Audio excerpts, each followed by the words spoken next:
So at risk of completely burning myself out on She-Hulk, I've started watching the 1990s animated Incredible Hulk series. This was part of the 90s Marvel animated universe of loosely connected animated series that all came out around the same time, with occasional crossovers and guest appearances of characters from other shows. This includes the Spider-Man animated series, X-Men, and other ones like Iron Man, Fantastic Four, Silver Surfer, and The Incredible Hulk. I wanted to talk about this series because, as I quickly discovered, it's secretly a She-Hulk show. The whole series is available on Disney+, so if you're interested, that's kind of the only way to watch it, as there isn't really a consistent DVD release. However, Disney Plus seems to do this weird thing with some of their cartoons where they'll artificially darken certain shots, and it's usually when there's like a crazy explosion or a laser or something. And I assume this is to try to make it more like photosensitive friendly. So consider this your flashing lights warning. And yeah, it was the 90s, so some of the shots in this series go pretty overboard with the amount of like lasers and explosions and stuff. But I still find it incredibly distracting that every now and then the shot will just darken completely for a few seconds. Anyways, the first episode sets up a lot of the major Hulk characters and tropes. Bruce is trying to cure his Hulkness, Betty Ross is his love interest, she's trying to help him, and General Ross is a military guy who wants to shoot the Hulk with tanks. Hulk also fights other Gamma-based villains like Abomination and Leader. Speaking of, do you think Marvel's ever gonna remember the Leader exists? That he was fully set up in the end of The Incredible Hulk? Because I remembered Abomination existed. So, do you think we'll ever see that? I hope so, because like, otherwise, what was the point of all that? Anyways, this opening is a two-parter, and part two we introduced a bunch of other gamma-irradiated creatures. All these desert animals got irradiated from the same gamma blast that created the Hulk, and so now we get all these like wacky mutant creature designs that remind me very much of the 2003 Ninja Turtles, particularly the episode where they find that underground city of mutants. Anyways, the Leader has a plan to try to steal the Hulk's great strength. Eventually it falls apart and Hulk breaks free and smashes a bunch of stuff. He leaves Betty knowing that his presence puts her in danger, and he jumps off into the sunset as the military continues to pursue him. Then that's the setup for the series. I always kind of liked Hulk's more tragic, almost gothic storylines. I always sympathized with this big, dumb, misunderstood monster. And this show is kind of that. It's not quite as good as the Spider-Man or X-Men animated series, but if you want like classic Hulk tropes, this is kind of your best bet. The show has an absolute banger intro with a so-so theme song accompanying it.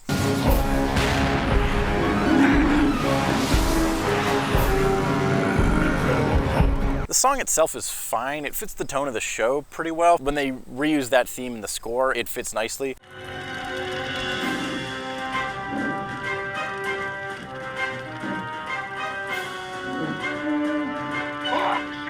But the like absolute going way harder than they needed to, over the top anime intro deserves a crazy ass anime song accompanying it.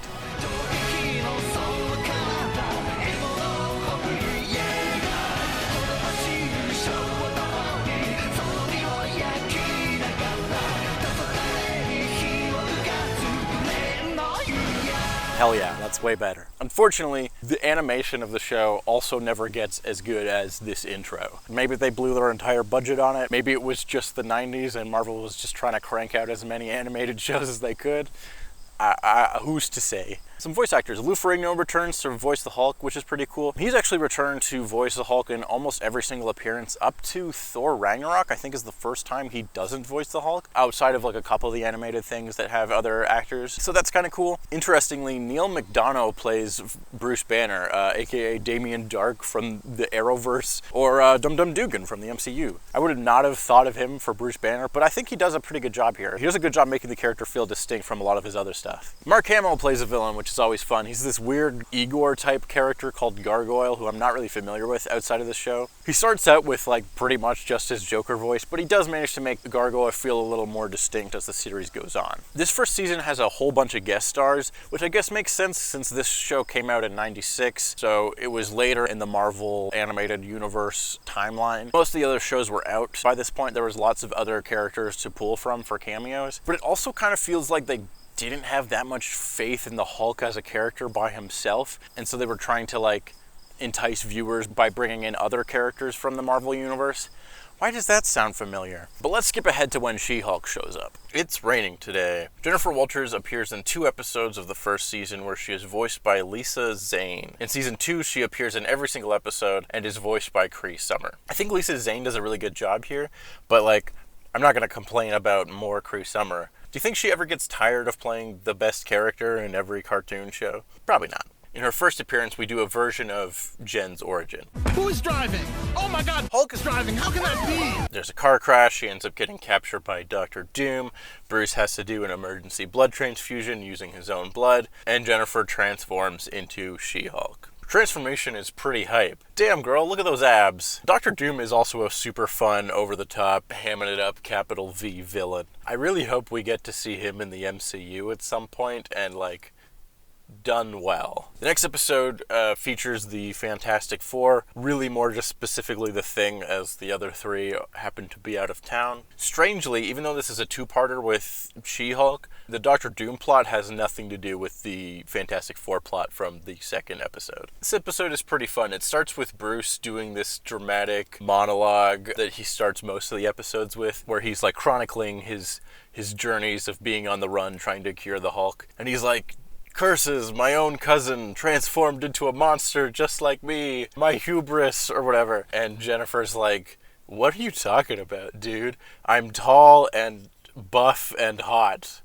I'm fine. I'm doing great." She's loving doing superhero stuff. She's flirting with the Thing. She's just having a good time loving life. At the end of this episode, they end up fighting some gamma mutants created by the leader, which remind me of the Shredder mutants from Teenage Mutant Ninja Turtles. I think the writers realized something here. One of the things that makes Spider-Man the animated series work is that Spider-Man is ultimately a goofy character in a goofy cartoon show. He blends well with the tone of the show. This is starting to sound like a bad comic book plot. Whereas Hulk is more of a serious, dark character in a goofy, light-hearted cartoon show. So tonally, it doesn't always mix. And the Hulk show doesn't have the same budget or talent behind it as something like Batman the Animated Series to really make a more dark and serious tone fit properly. So She-Hulk, who is a much lighter character, is a breath of fresh air to this series. Immediately, she makes every scene more enjoyable to watch, as Bruce is brooding and being dramatic, and She-Hulk's just having a good time being strong and green and buff. It's great. And I think the writers were very aware of this, as in season 2, She-Hulk becomes a permanent cast member, and the show gets retitled to The Incredible Hulk and She-Hulk. Season 2, Episode 1, we get to see some of Jennifer Walters doing some lawyering. She's helping Bruce out with some legal problems as he's being charged for crimes committed by the Hulk, essentially. Jennifer is able to help him out, proving that the Hulk is not only a separate personality and Bruce can't always necessarily be deemed responsible for the Hulk's actions, but in this particular case, the Hulk was also antagonized by General Ross and the military. Also, the leader shows up and there's some fighting and stuff. Unfortunately, this is the only real episode where we get to see any She-Hulk lawyering stuff, but not to worry, as there are many shenanigans to come. This episode also features the Grey Hulk. So, briefly, when the Hulk was first created in the comics, he was initially gray, but it was difficult to maintain a consistent gray color with the way that they printed comics back in the day. So issue 3 or 4, they're like, fuck it, he's green now. Since then, the Grey Hulk has reappeared in various incarnations throughout the years. In this show, he is a third distinct, separate personality from both Bruce and the Green Hulk. So there's 3 distinct personalities all living within his brain, essentially. He's more intelligent than the Green Hulk. He can speak in full sentences. He even has a different voice actor here. And he's got more of a doesn't give a shit, sarcastic anger versus Green Hulk's just pure rage. He's got all kinds of 90's tude, and it seems like the writers have a lot more fun writing him versus Green Hulk. The show is pretty inconsistent on how specifically the transformation works. Sometimes he turns into Grey Hulk, sometimes he turns into Green Hulk. It depends on the episode. I think the writers just weren't really that into writing Green Hulk. This season we get a lot more Grey Hulk, and we also, of course, have She-Hulk as a main character. Season 2, Episode 2, Down Memory Lane. Jennifer Walters goes back to her hometown to visit her parents, and also because there's a high school reunion. She-Hulk goes to her high school reunion, and that's the episode. She's just having a good time being tall and hot and green and buff and dancing and making all of her old high school classmates jealous. This show is completely different than the first season. This is just a different series at this point. Also, Stan Lee voices She-Hulk's dad, and I think that's fun. There's this really weird scene at the very end of the episode where She-Hulk's classmates have come around and are now fans of She-Hulk, and they've all painted themselves green as like a show of support in like a sort of fan club type of way. But like, is this racist? I don't know. It feels problematic. I don't know how exactly, because like She-Hulk's a green lady, which isn't a real thing, and I know that they are well-intentioned. They're not meaning this in any kind of offensive caricature type of way. It just feels kind of weird, you know? Like, they didn't ask her permission to do this. They just sort of did it. Also, the episode then pans over to show that the street that Jen lives on is literally called Memory Lane. So the title of the episode, Down Memory Lane, is completely literal. It's not even a metaphor in any way. It's just the street that Jennifer lives on. What? Season 2, Episode 3, Doctor Strange is in this one. There's a demon from another dimension that possesses Bruce, and so Jennifer and Doctor Strange have to go inside his brain. And we get some really cool, wacky visuals. This is where we see a little bit of like the conflict between the 3 different personalities in Bruce's head. So that stuff is kind of interesting, but this episode also like reuses a lot of animation, which is a little disappointing, but hey, I get it. You only have a budget for so much drawing. Drawing takes a long time. It's okay. It's okay. I get it. Season 2, Episode 4. This one is like a weird crime drama. Jennifer Hale voices a character who has an ab window. Hell yeah. Greyhawk and She-Hulk have to go undercover in this like elaborate mobster plot as Mr. Fix-It, which is a character from the comics. I'm not gonna get into it right now. And Lady Green. Hell yeah, dude. These outfits are great. I don't know what exactly was going on at Marvel Animation at this time, but this season came out at the same time as season 4 of the Spider-Man show, which is the Black Cat season. So someone at Marvel was just like really into drawing buff women, and I'm okay with that. I'm fine with that, really. I'm glad about it. Okay, season 2, episode 5. This one is something else. So there's this like fashion show going on for hot girl bosses. I don't know exactly how else to describe it. And She-Hulk is one of them, as she is both now a semi-known superhero and a successful girl boss lawyer as well. And she's hot and tall and buff. Don't forget those things. The show won't let you. Also, there's sort of like a red carpet premiere thing going on with this fashion show. And Lou Ferrigno is one of the guests. You know, the actor Lou Ferrigno, who voices the Hulk in this show. That is a She-Hulk joke. That is a joke that would fit right in with John Byrne's sensational run. This is a She-Hulk show. So this show continues to be super horny as we just see all these like hot girl bosses in ridiculous outfits. One of them is like a rocket scientist or something, and she has like a weird space helmet outfit. One of them is a martial artist. She has a belt that transforms into some kind of blade. I don't know how that works, but it's kind of fun. And Betty Ross is there. She's an accomplished scientist in this universe, and so she's part of this this fashion show for hot girl bosses. Bruce is like, oh, humana, I didn't know you would be here. So weird. And then of course She-Hulk has a great ridiculous outfit and wows everyone because she's tall and buff and hot. The leader shows up and he has some plot about trying to blow up the building or something.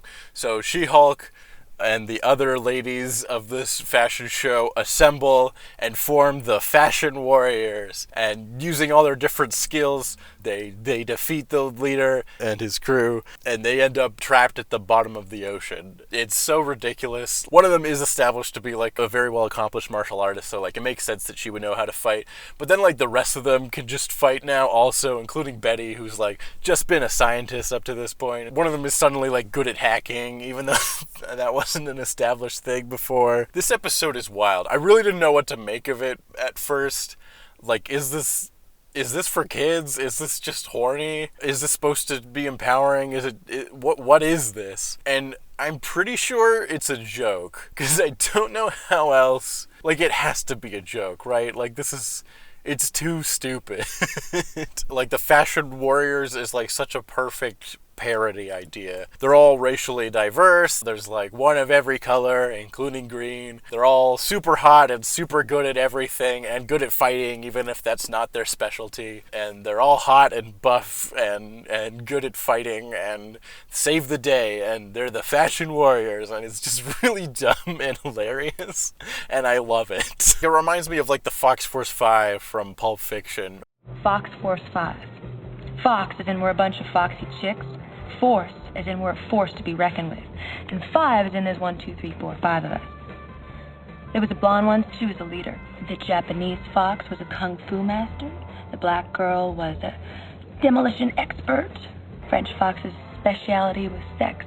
I think it's much closer to that than like a genuine attempt at like a really empowering like girl power type moment. To me, this feels way closer to Girls Get It Done than the Avengers Endgame sequence. Also, Hulk is barely in this one. He ends up getting captured, I think, and She-Hulk and the Fashion Warriors have to save him. Hulk just gets more and more sidelined as the show goes on. This is a She-Hulk show. Okay, season 2, episode 6. She-Hulk accidentally stops a movie stunt that is going on. She stumbles onto a movie set and doesn't realize that it's a choreographed stunt that's occurring. She thinks there's an actual car accident happening, so she ends up like stopping this truck and disrupting this stunt that was going to happen to this stunt actor who is dressed like a lady. This is a practice in the stunt industry called wigging, where you have a male stunt actor doubling for a female actor. Hit Girl is a little Asian man. And it's actually no longer done as there are now like union rules about if there's a female performer that needs a stunt double, that stunt double also has to be female. I don't know why I brought that up, I just find it interesting. So anyway, She-Hulk's on this set now and the director is like, oh, I got this script for you. Be in my movie. And so She-Hulk ends up in this Xena parody called Greena Warrior Princess. This is the greatest show I've ever seen. This all ends up being an elaborate plot by Dr. Doom somehow to capture the Hulk again, and he gets thrown into space. Kind of interesting because this predates the Planet Hulk storyline from the comics. Although he's probably been to space at some other point in the comics because comics are pretty wild. Anyways, they end up defeating Dr. Doom or whatever. At the end of the episode, this like TV film producer shows up again and offers She-Hulk her own TV show, and she turns him down because Hollywood is dumb. Don't worry, She-Hulk, you'll eventually get your own show, and people will love it. Season 2, episode 7. Hulk fights some ninjas, and they go to Tibet and find the mystical city of Shangrala. Kind of. It's not that exactly, but it also kind of is. Sadly, there are no football-playing Yetis in this Shangri-La type hidden city.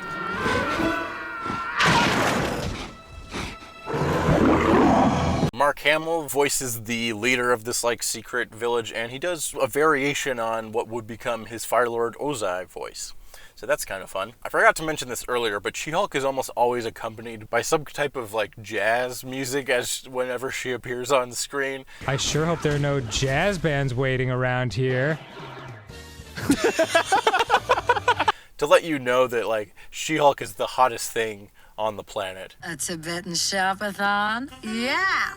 You think those quaint little street vendors take American Express? Don't worry, show, I'm well aware. Also, some of these ninjas have like extra robot arms and like, okay, come on, that's just a Ninja Turtle character. I don't know if it's actually one that's ever appeared, but like, it feels like it is. This isn't just me anymore. They're just using shit from Ninja Turtles. I swear I'm not drawing this connection completely on my own. This is the show's doing at this point. Towards the end of this episode, She-Hulk and Betty also get extra robot arms in order to fight off the ninjas, which is a really fun visual, but honestly not on screen long enough. I wanted more of that. Unfortunately, this episode is focused a little more on Bruce. He's like trying to master his emotions and Eastern philosophy or some bullshit like that. So not enough She-Hulk with extra robot arms, but we do get a little bit of it, and that's great. I'm sure someone is into this, and if that's you, you're welcome. I'm not saying it's me, but I'm also not not saying that. Season 2, Episode 8. The exciting conclusion to the entire series. It's like a Mission Impossible parody. I think a good chunk of this season was just parodying other things that were popular in the 90s. It's even complete with its own legally distinct Mission Impossible theme song knockoff.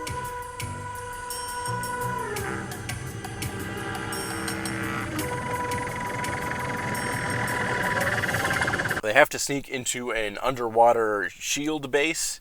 Yeah, bitch! Magnets! Oh! Also, there's this weird body horror mutant virus thing that like takes over the Hulk's body. Eventually they stop it and there's like an explosion or whatever, and She-Hulk and Hulk escape by riding dolphins off into the sunset. What a show. This is kind of a perfect metaphor for where the show started versus where it ended up. And She-Hulk ends up asking out this not Nick Fury SHIELD agent because, as we know, She-Hulk fucks. We're fucking. This is a very weird one. I doubt that they knew that this was going to be the finale for the entire series, as it doesn't really address a lot of the plot points. Like, we do kind of get a moment between General Ross and Banner, so that's like kind of something. But also, like, they make no attempt to wrap up any of the stuff with the leader, who had been one of the main, like, recurring villains throughout the whole show. So I guess he's just dead at the bottom of the ocean, from where we last saw him trapped a couple episodes ago. So, yeah, they're all dead. This season also has a lot more of, like, a villain of the week type plot to it, where the first season had a little bit more overarching stuff. So this is, like, a very underwhelming note to end this show on. That's this series. That's where we end, on a weird episode in an underwater base. It's kind of a Mission Impossible parody, and She-Hulk fucks a guy. Okay, a couple more things that I forgot. Cree Summer also voices She-Hulk in the video game Marvel Superhero Squad: The Infinity Gauntlet. So there. She-Hulk gets a lot of different wacky outfits in this show. Almost every episode comes up with a reason for her to change into some ridiculous new outfit. Is this due to the general horny nature of the show? Probably. But also, how many other animated characters actually have more than one outfit? You got Mabel and like the cast from The Weekenders. Does anyone remember that show? The theme song for season 2 is not very good. They try to mix a montage of She-Hulk clips from the show with the over-the-top linear intro sequence from the first season. And these two things just do not mix in both quality and tone. Also, the music is the same, and that already barely fits with the intro.